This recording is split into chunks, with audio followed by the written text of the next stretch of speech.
أعوذ بالله من الشيطان الرجيم بسم الله الرحمن الرحیم صفحہ نمبر 12 سورة البقرہ آیت نمبر 83 وَإِذْ أَخَذْنَا مِيثَاقَ بَنِي إِسْرَائِيلَ لَا تَعْبُدُونَ إِلَّا اللَّهَ وَبِالْوَالِدَيْنِ إِحْسَانًا وَذِي الْقُرْبَى وَالْيَتَامَى وَالْمَسَاكِينِ وَقُولُوا لِلنَّاسِ حُسْنًا وَأَقِيمُوا الصَّلَاةَ وَآتُوا الزَّكَاةَ ثُمَّ تَوَلَّيْتُمْ إِلَّا قَلِيلًا مِنْكُمْ وَأَنْتُمْ مُعْرِضُونَ وَإِذْ أَخَذْنَا مِيثَاقَكُمْ لَا تَسْفِكُونَ دِمَاءَكُمْ وَلَا تُخْرِجُونَ أَنفُسَكُمْ مِنْ دِيَارِكُمْ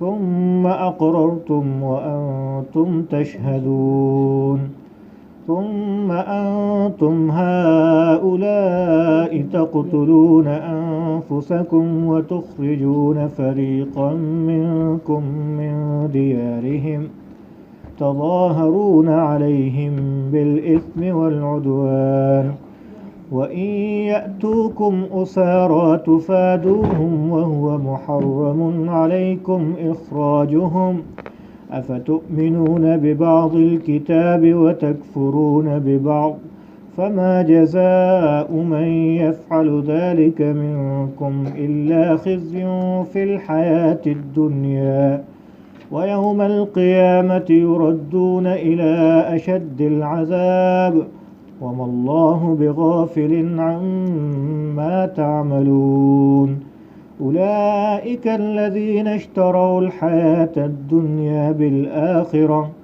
فَلَا يُخَفَّفُ عَنْهُمُ الْعَذَابُ وَلَا هُمْ يُنصَرُونَ۔ سورۃ البقرہ کے کئی رکوعات سے یہ بات مسلسل اللہ تعالیٰ بیان کرتا ہے کہ بنی اسرائیل پر اللہ کی بے شمار نعمتیں تھیں، بے شمار، اور کئی نعمتوں کا ذکر ہوا۔ آج ایک اور نعمت کا ذکر ہے ان کے اوپر، اور وہ ایک وعدہ اللہ یاد دلاتا ہے کہ میں نے ان سے، بنی اسرائیل سے وعدہ لیا تھا چند باتوں کا، چند احکامات کا، تو انہوں نے وہ وعدہ پورا نہیں کیا، بلکہ اس میں اپنی طرف سے کمی زیادتی۔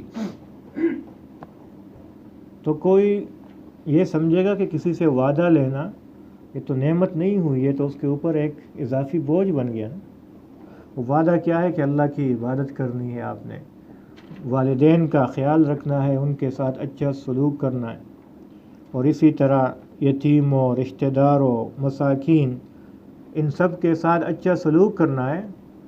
تو یہ تو کوئی انعام اللہ کا نہیں ہوا ظاہری طور پر، یہ تو اللہ کی طرف سے ایک مزید احکامات ہیں جو کہ ایک ڈیوٹی ہے، ایک فرض ہے۔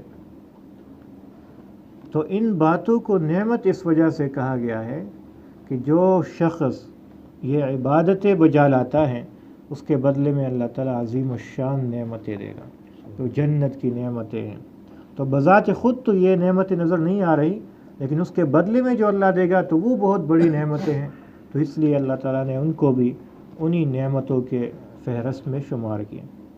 تو ترجمہ دیکھیے، تھوڑی سی تفصیل ہے اس میں۔ وَإِذْ أَخَذْنَا، وَإِذْ، اور یاد کرو اس وقت کو، اخذنا میثاق، اخذنا کے لیا ہم نے، میثاق وعدہ، میثاق وعدے کو کہتے ہیں، بنی اسرائیل، بنی اسرائیل سے ہم نے وعدہ لیا۔ اور بنی اسرائیل کو بنی اسرائیل کیوں کہتے ہیں؟ کیونکہ وہ حضرت یعقوب علیہ السلام کی اولاد میں سے ہیں۔ تو یعقوب علیہ السلام کی اولاد یا یعقوب علیہ السلام کا دوسرا نام کیا تھا؟ اسرائیل۔ اور اسرائیل کا معنی بھی میں نے بتایا تھا آپ کو، کسی کو یاد ہے؟ اسرائیل کا اللہ کا بندہ۔ اسرائیل جیسے عبداللہ ہے عربی میں، تو اسرائیل عبرانی زبان میں اس کا مطلب ہے اللہ کا بندہ۔ تو یعقوب علیہ السلام کا دوسرا نام یہ تھا، تو ان کی اولاد کو کیا کہتے ہیں؟ بنی اسرائیل، یعنی اسرائیل کی اولاد۔ تو بنی اسرائیل سے وعدہ لیا اللہ نے، کیا وعدہ لیا؟ لا تعبدون الا اللہ، لا تعبدون نہیں عبادت کرو گے تم سب الا اللہ مگر اللہ کی۔ ایک وعدہ یہ کہ عبادت کسی اور کی نہیں کرنی، کس کی کرنی ہے؟ صرف اللہ کی۔ دوسرا وعدہ وبالوالدین احسانا، اور دوسرا وعدہ یہ کہ والدین کے ساتھ اچھا سلوک کرنا ہے، والدین کے ساتھ اچھا سلوک کرنا ہے۔ وذی القربى، اور رشتہ داروں کے ساتھ، والیتامى، اور یتیموں کے ساتھ، والمساکین، اور مسکینوں کے ساتھ، فقراء کے ساتھ، غریبوں کے ساتھ۔ وقولوا للناس حسنا، اور کہیے یا بات کیجئے ان سے، للناس لوگوں سے، حسناً اچھی بات، اچھے طریقے سے، حسن اخلاق سے پیش آئی۔ ایک اور وعدہ وَأَقِيمُوا الصَّلَاةَ، اور قائم کرو گے تم سب نماز کو، وَآتُوا الزَّكَاةَ، اور دو گے تم سب زکوٰۃ کو، ثُمَّ تَوَلَّيْتُمْ، پھر پھرے تم سب، إِلَّا قَلِيلًا مِّنْكُمْ، مگر بہت تھوڑے تم میں سے، بہت تھوڑے تھے تم میں سے جنہوں نے یہ وعدہ پورا کیا۔ وَأَنْتُمْ مُعْرِضُونَ، اور تھے تم منہ پھیرنے والے، اعراض کرنے والے۔ اگر آپ نے دیکھا ہو تو اللہ تعالیٰ نے وعدہ جو لیا تو پہلا وعدہ ہے کہ لا تعبدون الا اللہ، اللہ کے سوا کسی کی عبادت نہیں کرنی، اور یہ وہ بنیادی بات ہے جس کے بغیر کوئی بندہ مسلمان ہی نہیں ہو سکتا۔ کوئی بندہ اس وقت تک کامیاب ہی نہیں ہو سکتا جب تک وہ اپنے منعم حقیقی ہمارا اللہ ہے، جو حقیقی ذات جس نے ہمارے اوپر انعامات کیے ہیں، جس نے ہمیں زندگی دی ہے اور اتنا کچھ دیا ہے، اس کے سامنے جھکے، عبادت صرف اسی کی کرے، مدد بھی اس کی کرے۔ لیکن اس کے ساتھ دوسرے نمبر پر والدین کا درجہ رکھا ہے۔ اس کے کئی وجوہات مفسرین نے لکھتے ہیں۔ علامہ رازی رحمۃ اللہ علیہ نے تفسیر کبیر میں چند باتیں لکھی ہے۔ ایک تو یہ کہ جس طرح اللہ انسان کا وجود دینے والا ہے، انسان کو پیدا کرنے والا ہے حقیقی طور پر، تو والدین بھی انسان کے وجود کا سبب بنتے ہیں۔ تو والدین سے بھی بچہ پیدا ہوتا ہے تو وجود میں لانے کا سبب کون بنے؟ والدین۔ تو اللہ جس طرح وجود حقیقی، وجود مؤثر ہے وجود میں حقیقتاً، تو والدین کو عرف عام میں کہا جا سکتا ہے کہ وجود کا سبب کون بنے؟ والدین۔ تو اس لیے اپنے ساتھ والدین کو ملا دیا۔ ایک دوسری جو مماثلت دونوں کے درمیان ہے کہ اللہ تعالیٰ انعامات کرتا ہے بندے کے اوپر، لیکن بدلے میں کوئی چیز مانگتا نہیں۔ اس نے ہمیں یہ جو ہم عبادت کرتے ہیں یہ اس انعامات کا بدلہ نہیں ہے، یہ تو ہم اپنی اللہ کی رضا کے لیے کرتے ہیں اور اس کے بدلے میں ہمیں جنت ملے گی۔ لیکن اس کے علاوہ جو انعامات کرتا ہے، یہ سورج ہمارے لیے نکلتا ہے، یہ زمین کا پورا نظام، آسمانوں کا نظام، کھانے پینے کا نظام، رزق کا نظام، یہ کاروبار اور یہ ساری چیزیں، تو یہ سب اللہ کی انعامات ہیں، اور اس کے بدلے میں ہم سے کوئی قیمت نہیں لیتا، کوئی پیسے نہیں لیتا، کوئی بل نہیں بیچتا، کوئی بھی کسی قسم کا بدلہ نہیں مانگتا۔ تو والدین بھی اپنے بچوں کی جو خدمت کرتے ہیں، ان کی پرورش کرتے ہیں، تربیت کرتے ہیں، تو بدلے میں ان سے کچھ مانگتے نہیں ہیں۔ کسی نے کہا ہے کسی بچے کو کہ میں نے یہ ماں نے کہا کہ 2 سال میں نے دودھ پلایا آپ کو تو دو اتنے پیسے اس دودھ کے، کبھی ماں نے کہا ہے؟ بلکہ وہ اپنا آپ کے اوپر خرچ کرتی ہے۔ کبھی باپ نے کہا ہے کہ مجھے دو اتنے پیسے، میں نے بچپن سے آپ کو پالا ہے تو اس کی اتنی قیمت دے دو، کبھی باپ نے کہا ہے؟ نہیں کہا۔ تو اللہ بھی اپنے انعامات کا بدلہ نہیں مانگتا اور والدین بھی نہیں مانگتے، تو اللہ تعالیٰ نے اپنے ساتھ ان کو ملا لیا۔ ایک دوسرا یہ ہے کہ اللہ تعالیٰ تھکتا نہیں ہے اپنے بندوں پر انعامات کی بارش کرتے ہوئے، تو وہ انعام پہ انعام کرتا رہتا ہے، انعامات پہ انعامات کرتا رہتا ہے۔ اور والدین بھی اپنے بچے کو جہاں تک ان کا بس ہے وہ کبھی نہیں تکتے، خود تک بھی جاتے ہیں تو ان کو احساس نہیں ہونے دیتے، تو ان کو یہ ساری سہولتیں، نعمتیں فراہم کرتے ہیں۔ تو اللہ تعالیٰ نے اپنے ساتھ والدین کا درجہ رکھا ہے۔ ایک اور بات یہاں پر یاد رکھنی چاہیے کہ والدین کے ساتھ حسن سلوک کرنا یہ توحید کے بعد دوسرا نمبر پر، توحید اور رسالت کے بعد دوسرا نمبر پر مطالبہ ہے ہم سب سے، اگرچہ وہ کافر ہی کیوں نہ ہو۔ آپ نے دیکھا ہوگا ابراہیم علیہ السلام نے اپنے وارث کو، جو آزر ان کا نام تھا، کافر تھا، تو ان سے کس طریقے سے پیش آیا اور کہا کہ یا ابتی، اے میرے باپ، اے میرے بابا جان، لم تعبدو، کیوں آپ عبادت کرتے ہو، ما لا یسمع ولا یبصر، جو نہ سن سکتا ہے نہ دیکھ سکتا ہے، ولا یغنی عنک شیئا، نہ آپ کو کوئی نفع دے سکتا ہے، یہ بت تو کچھ نہیں دے سکتے آپ کو، تو آپ کیوں ایسی چیزوں کی عبادت کرتے ہیں؟ تو پھر دوبارہ کہتے ہیں یا ابتی لما لا، میں ایسی چیز لے کر آیا ہوں، ایسی ہدایت لے کر آیا ہوں۔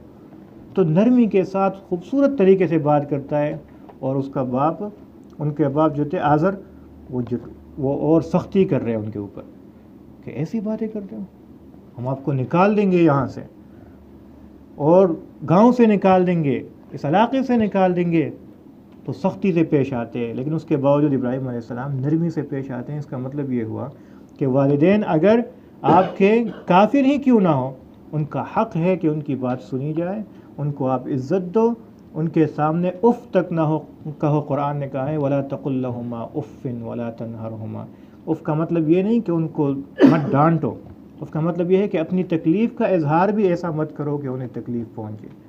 آپ کو کوئی مسئلہ ہے، کوئی بیماری ہے، کوئی درد ہے، تو اپنے والدین کے سامنے اف نہ کرو گیا، یہ جو آہ نکلتی ہے آپ کی، تو آپ کو نہیں پتہ والدین کے دل پہ کیا گزرتی ہے آپ کو دیکھتے ہوئے۔ تو یہاں تک تکلیف دینے سے منع اللہ تعالیٰ نے فرمایا۔ تو والدین کے ساتھ احسان کرو، اچھا سلوک کرو۔ دوسرا وذی القربیٰ، تیسرے نمبر پر رشتہ دار کو لے کر آئے، کیونکہ والدین کے بعد رشتہ داروں کا درجہ ہے، اور رشتہ دار بنتے ہی والدین کی وجہ سے۔ جو آپ کی پھوپھی، خالہ یا خالو جو بنتے ہیں، آپ کے چچا تایا جو بنتے ہیں، تو والدین کی وجہ سے بنتے۔ تو والدین ہیں تو آپ کے بھائی ہیں، بہنیں ہیں، والدین ہیں تو آپ کے چچا اور تائے ہیں، والدین ہیں تو آپ کی پھوپھی اور خالہ ہے، اور ماموں اور مامی ہے، یہ سارے کیا ہے؟ والدین کی وجہ سے۔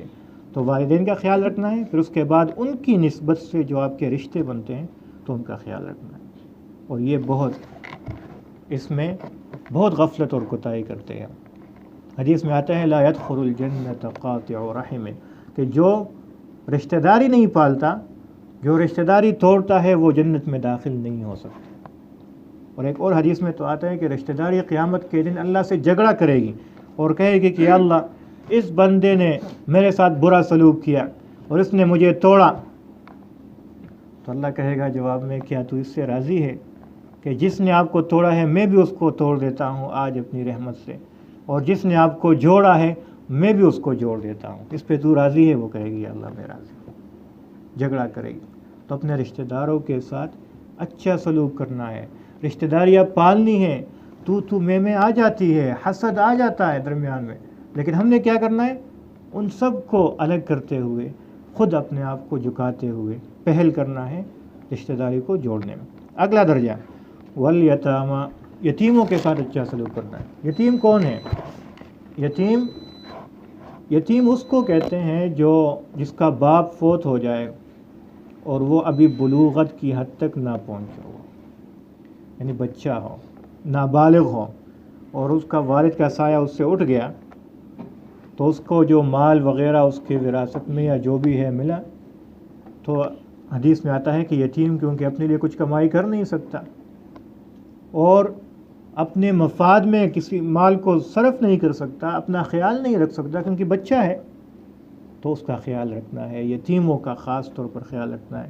اور حدیث میں آتا ہے جس نے یتیم کے سر کے اوپر ہاتھ رکھ دیا تو جتنے بال اس کے سر کے ہاتھ کے نیچے آئے تو اتنی نیکی اللہ تعالیٰ اس کو عطا فرمائے۔ تو صرف یہ نہیں کہ بس ہاتھ ہی رکھا کرے اس کے اوپر، ہاتھ کا مطلب ہے کہ شفقت سے پیش آنا، ان کا دل رکھنا، ان کا خیال رکھنا۔ اور بعض لوگ، کسی نے پوچھا میں یتیم ہوں، تو اس نے کہا میں بھی تو یتیم ہوں، میرے بھی تو ماں باپ نہیں ہے، فوت ہوئے۔ تو یہ بات یاد رکھیے کہ 15 سال بعد یعنی بلوغت کے بعد یتیمی ختم ہو جاتی ہے، اس کے بعد کوئی یتیم نہیں رہتا، اگر یہاں بھی بہت سارے یتیم بیٹھے ہوں گے پھر تو ایسی بات نہیں ہے کہ بندہ موت تک یتیم رہتا ہے، بلوغت تک یتیم رہتا ہے، تو ان کا بہت خیال رکھنا چاہیے۔ تیسرا والمساکین، فقراء مساکین جو غریب ہیں، جن کے پاس کھانے رہنے کے لیے، ان کے لیے کمانا مشقت ہے، اور نہیں میسر ہے ان کو کھانا یا رہنا یا چھت، تو بیوی بچوں کو نہیں پال سکتے، ان کی مدد کرنا، یہ بھی ان کے ساتھ اللہ نے وعدہ کیا۔ تو ان کے ساتھ صرف نہیں کیا، یہ ہمیں بھی تعلیم ہے، قرآن میں اس لیے ذکر ہے۔ وَقُولُوا لِلنَّاسِ حُسْنًا، اس کے بعد اللہ فرماتے ہیں یہ حقوق کا ان کا خیال تو رکھنا ہے، لیکن ساتھ اپنی زبان کو بھی ٹھیک کرنا ہے، میٹھی زبان استعمال کرنا ہے، اچھے اخلاق سے ان کی سب کے ساتھ پیش آنا ہے۔ تو فعلی یعنی ہاتھ پاؤں کا جو مدد ہے وہ بھی کرنا ہے، اور ساتھ زبان بھی آپ نے اچھی رکھنی ہے۔ اور اکثر یتامہ مساکین یہ کمزور ہے، کمزور طبقہ ہے، تو کمزور طبقے کے ساتھ اللہ نے اس بات کو اس لیے ذکر کیا کہ ان کے ساتھ اچھے طریقے سے پیش آؤ اور ان کے ساتھ میٹھی بات کرو، عزت سے پیش آؤ، کیونکہ اکثر لوگ ان کی کمزوری کو دیکھتے ہوئے ان کی عزت کا بسا اوقات خیال نہیں رکھتے، کوئی سخت بات کر دیتے ہیں۔ تو اللہ نے تاکید کی کہ آپ لوگوں نے ان کے ساتھ اچھے طریقے سے پیش آنا ہے، کسی بھی کمزور کے ساتھ ایسا نہ ہو آپ کے دل میں آئے اور ان کو آپ اپنی زبان کی وجہ سے ان کی عزت اور آبرو کی آپ خیال نہ رکھو۔ تو اللہ تعالیٰ فرماتے واقیموا الصلاۃ، اور نماز کی پابندی کرو گے تو اقامت کا لفظ آیا ہے، اور میں نے پہلے بھی بتایا تھا کہ ایک ہے نماز پڑھنا، ادا کرنا، وہ آپ نے ایک نماز پڑھ لی تو آپ کہہ سکتے ہو کہ میں نے نماز ادا کر لی، اور ایک ہے اقامت الصلاۃ، جس کا مطلب ہے کہ نماز کو قائم کرنا، یعنی نماز کو پابندی اور اہتمام اور آداب کا رعایت کرتے ہوئے پڑھنا۔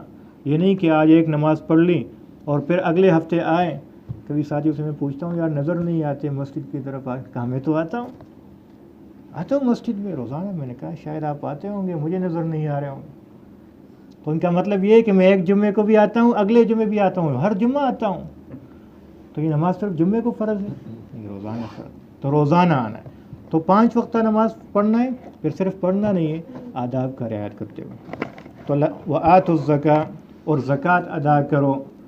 تو زکوٰۃ ادا کرو یہ الگ سے فرمایا، ایک اور نقطے کی طرف میں اشارہ کروں کہ اللہ تعالیٰ نے کہا کہ والدین کا خیال رکھنا ہے، رشتہ داروں کا خیال رکھنا ہے، یتیم و مسکینوں کا خیال رکھنا ہے، اور زکوٰۃ بھی ادا کرنا ہے۔ اس کا مطلب یہ کہ زکوٰۃ میں ان کا خیال نہیں رکھنا، زکوٰۃ الگ سے دینا ہے، اس کے علاوہ صدقات وغیرہ میں ان کا خیال رکھنا ہے۔ تو ہم کیا کرتے ہیں، پہلے تو زکوٰۃ دیتے نہیں، اگر کوئی دیتا ہے تو زکوٰۃ میں نکال کے رشتہ داروں کو دی، اور وہی ان کا خیال بھی ہوا، وہ خیال نہیں، وہ تو اللہ کا فرض ہے آپ کے اوپر، آپ نے اپنی ذمہ داری پوری کی، تو ان کا خیال الگ سے رکھنا ہے۔ اور زکوٰۃ اگر ان کو دی بھی تو اوپر سے جتلاتے بھی آپ کو دی نہیں، اتنے پیسے دیے آپ کو۔ پھر عورتیں جو پاکستان کے معاشرے میں گھر گھر جا کر بتاتی ہیں کہ دیکھو اس نے 10,000 روپے ان کو بھی دیے تھے، زکوٰۃ میں دیے تھے۔ تو یہ زکوٰۃ بھی دینا ہے اور زکوٰۃ کے علاوہ ان کا خیال رکھنا ہے۔ اللہ تعالیٰ ہمیں عمل کرنے کی توفیق دے۔ تو کیا فرماتے ہیں اللہ، ثم تولیتم، پھر گئے تم سب، یہ مانا نہیں تم سب نے، الا قلیلا منکم، مگر تھوڑے تم میں سے، بہت تھوڑے لوگ تھے جنہوں نے اس وعدے کو پورا کیا، وانتم معرضون، اور تھے تم منہ پھیرنے والے، وَإِذْ أَخَذْنَا، وَإِذْ، اور یاد کرو اس وقت کو، أَخَذْنَا مِيثَاقَكُمْ، جب لیا ہم نے وعدہ تم سے، لا تسفکون دماءکم، مت بہاؤ تم خون اپنے ایک دوسرے کے، ولا تخرجون انفسکم، اور مت نکالو ایک دوسرے کو، من دیارکم، اپنے گھروں سے، ثم اقررتم، پھر تم سب نے اقرار کیا، وانتم تشہدون، اور تم اس بات کے گواہ ہو۔ ایک اور وعدہ لیا اللہ تعالیٰ نے ان سے، اور اگلی آیت بھی اسی کے متعلق ہے۔ مدینہ منورہ میں جیسے میں نے پہلے بتایا تھا کہ یہود رہا کرتے تھے، اور ان کے کئی قبیلے تھے، بڑے بڑے قبیلے جو ان میں تھے، بنو نذیر اور بنو قریظہ، یہ بڑے بڑے قبیلے تھے، اور ایک قبیلہ تھا بنو قینقاع۔ اور مدینہ کے اپنے جو لوگ تھے یہودیوں کے علاوہ، وہ بھی 2 بڑے بڑے قبیلے تھے، ایک کا نام تھا اوس اور دوسرے کا نام تھا خزرج۔ تو خزرج اور اوس 2 بڑے قبیلے تھے، اور انہوں نے آپ علیہ الصلوۃ والسلام کو مدینہ آنے کی دعوت دی، اور یہ انصاری مدینہ پھر بنے۔ ہم جو انصار کہتے ہیں یہی اوس اور خزرج کے لوگ تھے۔ تو اوس اور خزرج کے لوگوں کا آپس میں چپقلش رشتہ، کبھی لڑائی بھی ہوا کرتی تھی۔ تو ہوا کیا کہ مدینہ میں بسنے والے یہود، بنو قریظہ جو تھے وہ اوس کے ساتھ مل گئے اور بنو نذیر جو تھے وہ خزرج کے ساتھ مل گئے، ان کے دوست بن گئے، حلیف بن گئے۔ تو جب آپس میں اوس اور خزرج کی لڑائی ہوتی تھی تو بنو نذیر وہ خزرج کی مدد کرتے تھے اور بنو قریظہ کن کی مدد کرتے تھے؟ اوس کی مدد کرتے تھے۔ تو اب لڑائی ان کی ہے، لیکن یہ بھی ایک دوسرے کے ساتھ اب لڑ گئے۔ تو یہود کے ساتھ ایک دوسرے کے ساتھ لڑے۔ تو تورات میں ان کے لیے حکم تھا کہ ایک دوسرے کو مارنا بھی نہیں، ایک دوسرے کو گھر سے بھی نہیں نکالنا، اور اگر کوئی آپ میں سے قیدی بنا تو پھر اس قیدی کو رہا کرانا ہے، یہ آپ سب لوگوں کی ذمہ داری ہے، اس کا فدیہ لے کے اس کو پھر رہا کروانا ہے۔ یہ تورات میں ان کے لیے حکم تھا۔ تو یہ لوگ کیا کرتے تھے؟ یہ لوگ ایک دوسرے کے ساتھ جب لڑائی ہوتی تھی تو ظاہری لڑائی میں پھر تو یہ نہیں دیکھا جاتا کہ یہ کون ہے میرے سامنے، وہ تو تلوار چلاتا ہے بندہ، اب گولی یہ تو نہیں دیکھتی کہ یہ اپنا ہے یا پرایا ہے۔ تو سامنے آپ کے مخالف ہے، یہودی ہے، تو وہ اپنے یہودی کو مار دیتے تھے اور یہودی کو نقصان پہنچا دیتے تھے، اور اوپر سے یہ کام بھی کرتے تھے ساتھ کہ جب ان میں سے کوئی شخص قیدی بنا، مثال کے طور پر اوس والوں نے ان اگلے مخالفین میں سے کسی یہودی کو قیدی بنایا، تو یہ قبیلے اوس کے جو ساتھی اپنے یہودی تھے تو یہ کہا کرتے تھے کہ یہ اگرچہ ہمارے مخالف ہیں لیکن ہے تو یہودی، ہے تو ہمارے قبیلے کے، ہمارے مذہب کا ہے، تو آپ ایسا کرو ہم سے یہ پیسے لو اور یہ بندہ اس کو واپس کر دو۔ نہیں سمجھے آپ لوگ؟ یہ بندہ جو ہمارے ساتھ لڑائی میں لڑتے ہوئے ہم نے قیدی بنایا، اگرچہ ہمارا مخالف ہے لیکن ہے تو یہودی، تو ایسا کرو کہ آپ ہم سے پیسے لے لو، یہ فدیہ لے لو اور یہ چھوڑ کے ان کو واپس کر دو۔ تو عرب لوگ ان سے پوچھا کرتے تھے آپ عجیب لوگ، پہلے لڑتے ہو اور مارتے بھی ہو، اور جب پکڑے جاتے ہیں تو آپ ان کو رہا بھی کرا دیتے ہو، فدیہ بھی دیتے ہو، عجیب لوگ ہو۔ تو انہوں نے کہا نہیں، یہ ہمارے اللہ کا حکم ہے کہ اگر تم میں سے کوئی قیدی بن جائے تو ان کو رہا کرانا ہے۔ تو اللہ تعالیٰ نے ان آیات میں ان کی اس منافقت کا ذکر کیا کہ تم اس کو تو اللہ کا حکم سمجھتے ہو اور بعض کتاب پر عمل کرتے ہو، اور جو دوسرا بعض کا حصہ ہے، جو دوسرے احکامات ہیں اللہ کے تمہارے اوپر کہ ان کے ساتھ لڑو بھی مت اور ان کو مارو بھی مت، قتل بھی مت کرو، وہ تو آپ قتل کرتے ہو۔ تو جب ان سے پوچھا پھر قتل کیوں کرتے ہو، وہ کہتے تھے یہ ساتھی جو ہے، تو یہاں پر پھر ذلت اور رسوائی کا سامنا ہوگا کہ ہمارے ساتھی لڑ رہے ہیں اور ہم نہ لڑیں، یہاں غیرت کا تقاضا آ جاتا ہے۔ تو اس کو کہتے ہیں خواہشات کا اتباع کرنا، کہ انہوں نے دین کو اپنی خواہش کا تابع بنا دیا، کہ یہ خواہش ہے ہماری کہ ہم ذلت اور رسوائی سے دنیا میں بچے، یہ ہماری غیرت کا تقاضا ہے کہ ہم ان سے لڑیں۔ خواہش ہے تو اللہ کا حکم بھی ہے تو اسے توڑ دیتے ہیں، اور یہاں پر جو رہا کرانا ہے تو وہاں پہ پھر سے غیرت سامنے آ جاتی ہے کہ یہ اپنا بندہ ہے اور یہ ان کے پاس قیدی ہے، تو وہاں چھڑا لیتے ہیں، تو وہاں اللہ کا حکم سمجھ کر ان کو چھڑاتے ہیں، تو خواہش کا اتباع کرتے ہیں۔ تو ایسے لوگوں کے متعلق اللہ تعالیٰ فرماتے ہیں افتؤمنون ببعض الکتاب وتکفرون ببعض، کیا تم بعض کتاب پہ عمل کرتے ہو، ایمان لاتے ہو، اور بعض کتاب پر انکار کرتے ہو، اس کے خلاف کرتے ہو؟ تو ان لوگوں کا کیا بدلہ ہے، کیا سزا ہے، یہ اللہ تعالیٰ اس آیت میں بیان کرتا ہے۔ تو ذرا ترجمہ دیکھیے، سمجھ آ جائے گا۔ امید ہے یہ واقعہ سمجھ آیا ہوگا، یہ ترتیب اور کیا، ہاں ایسے بیٹھے ہوئے جیسے کسی کو سمجھ نہیں آئے گا، ہاں پوچھے پہ۔ ثم انتم پھر تم سب، ہؤلاء وہ لوگ ہو، پھر تم وہ لوگ ہو، تقتلون انفسکم جو مارتے ہو ایک دوسرے کو، انفسکم یعنی اپنے آپ کو مارتے ہو، کیا مطلب ایک دوسرے کو مارتے ہو، وتخرجون اور نکالتے ہو، فریقا منکم اپنے ایک گروہ میں سے، اپنے میں سے ایک گروہ کو نکالتے ہو، من دیارہم ان کے گھروں سے، تظاہرون علیہم چڑھائی کرتے ہو تم ان پر، بالاسم والعدوان گناہ اور ظلم کے ساتھ، وَإِن يَأْتُوكُمْ اور اگر آئے تمہارے پاس وہ اسارا قیدی بن کر، تفادوہم تو فدیہ دیتے ہو تم سب ان کی طرف سے، فدیہ دے کر ان کو چھڑا دیتے ہو، تو قتل بھی کرتے ہو اور فدیہ بھی دیتے ہو، وَهُوَ مُحَرَّمٌ عَلَيْكُمْ اور وَهُوَ مُحَرَّمٌ عَلَيْكُمْ حالانکہ حرام ہے تم پر، اخراجہم ان کا گھروں سے نکالنا بھی، حالانکہ وہ تم نکالتے ہو، تو افتؤمنون کیا تم ایمان لاتے ہو ببعض الکتاب بعض کتاب پر بعض حکموں پر، وتکفرون ببعض اور انکار کرتے ہو بعض حکموں کا، بعض حکموں پہ عمل کرتے ہو اور بعض حکموں کو کے خلاف کرتے ہو، اس کا انکار کرتے ہو۔ تو اللہ تعالیٰ فرماتا ہے فما جزاء پس نہیں ہے بدلہ من یفعل ذلک جو یہ کام کرتا ہے منکم تم میں سے، ان کا بدلہ کیا ہے؟ نہیں ہے ان کا بدلہ الا خزی مگر رسوائی فی الحیات الدنیا دنیا کی زندگی میں، ویوم القیامت اور قیامت کے دن یردون بھیجے جائیں گے الی اشد العذاب سخت عذاب کی طرف۔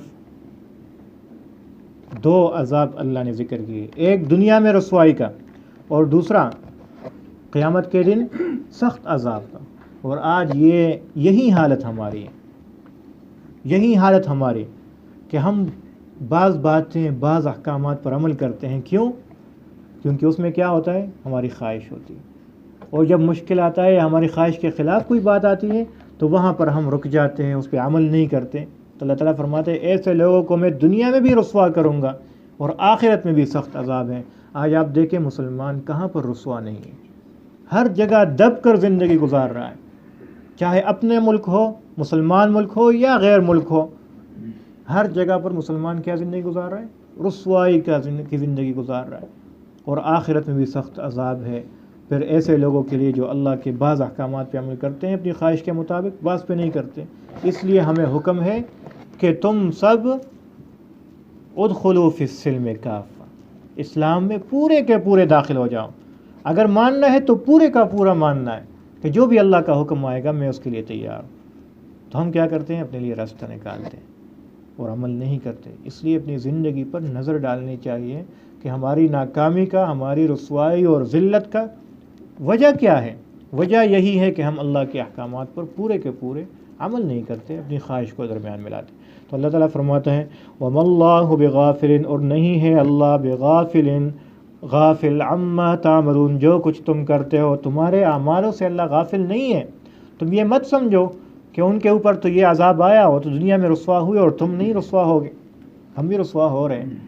اور اللہ تعالیٰ دکھاتا بھی اولئک الذین یہی لوگ ہیں وہ اشتروا الحیات الدنیا جنہوں نے خریدی دنیا کی زندگی یا دنیا کی زندگی کا فائدہ بالآخرت آخرت کے مقابلے میں۔ یعنی یہ لوگ جو کہا کرتے تھے کہ یہ ذلت کی بات ہے، یہ غیرت کی بات ہے کہ ان کے ہم ساتھی ہیں اور ان کا ساتھ نہ دے لڑائی میں، تو اللہ تعالیٰ فرماتا ہے فلا یخفف عنہم العذاب پس نہیں ہلکا کیا جائے گا عنہم ان سے العذاب عذاب ہلکا نہیں ہوگا، ولا ہم ینصرون اور نہیں ان کی مدد کی جائے گی۔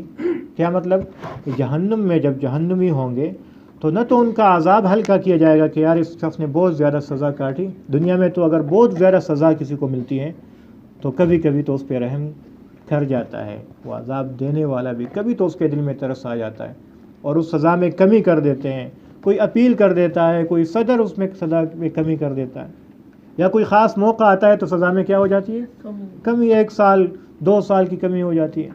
لیکن کل قیامت کے دن پھر جہنم میں ان کا عذاب ہلکا نہیں کیا جائے گا، اور نہ باہر سے کوئی ایسا ہوگا کہ ان کی مدد کرے اور عذاب سے نکال لے۔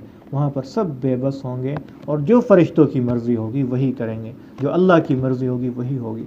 تو اس لیے اس بات کو اپنے سامنے رکھتے ہوئے آخرت کو، قیامت کو، جہنم کو اور عذاب کو اور اسی طرح نعمت و جنت کو سامنے رکھتے ہوئے زندگی گزارنی۔ ترجمہ دیکھیے وَإِذْ أَخَذْنَا وَإِذْ اور یاد کیجئے اس وقت کو أَخَذْنَا مِيثَاقَ بَنِي إِسْرَائِيلَ جب لیا ہم نے بنی اسرائیل سے وعدہ، لا تعبدون الا اللہ مت عبادت کرو تم سب، عبادت نہیں کرو گے تم سب الا اللہ مگر اللہ کی، وبالوالدین احسانا اور والدین کے ساتھ اچھے سلوک کا وعدہ لیا، وذی القربى اور رشتہ داروں کے ساتھ، والیتامی اور یتیموں کے ساتھ، والمساکین اور مسکینوں کے ساتھ، وقولوا للناس حسنا اور بات کرو تم سب لوگوں کے ساتھ حسناً اچھی بات، وَأَقِيمُوا الصَّلَاةَ اور قائم کرو گے تم سب نماز کو، وَآتُوا الزَّكَاةَ اور دیا کرو گے تم سب زکوٰۃ کو، ثُمَّ تَوَلَّيْتُمْ پھر پھرے تم سب الا قلیلا منکم مگر بہت توڑے تم میں سے، وانتم معرضون اور تھے تم اعراض کرنے والے، منہ پھیرنے والے۔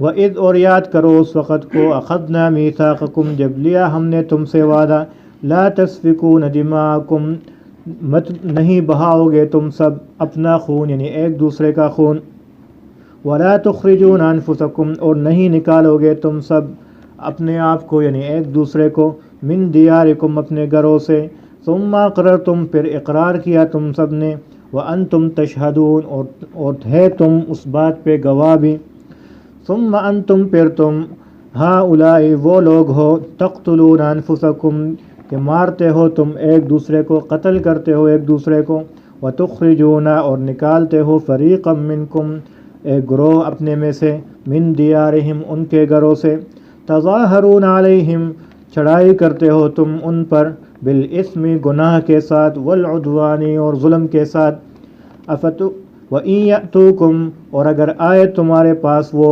اسارا قیدی کی حالت میں، قیدی ہو کر آئے، تو فادوہم فدیہ دیتے ہو تم ان کا، وَهُوَ مُحَرَّمٌ عَلَيْكُمْ حالانکہ حرام ہے تم پر، اخراجہم ان کا نکالنا بھی، افتؤمنون کیا تم ایمان لاتے ہو، ببعض الکتاب بعض کتاب پر، بعض احکامات پر، وتکفرون ببعض اور انکار کرتے ہو بعض کتاب کا یا بعض احکامات کا، فما جزاؤ پس نہیں ہے بدلہ، من یفعل ذلک جو کرتا ہے اس طرح، منکم تم میں سے، الا خزی مگر رسوائی، فی الحیات الدنیا دنیا کی زندگی میں، ویوم القیامت اور قیامت کے دن، یردون بھیجے جائیں گے، الی اشد العذاب سخت عذاب کی طرف، وما اللہ اور نہیں ہے اللہ، بغافل غافل عما تعملون تمہارے اعمال سے، ان سے جو کچھ تم کرتے ہو، اولئک الذین یہی لوگ ہیں وہ، اشتروا الحیات الدنیا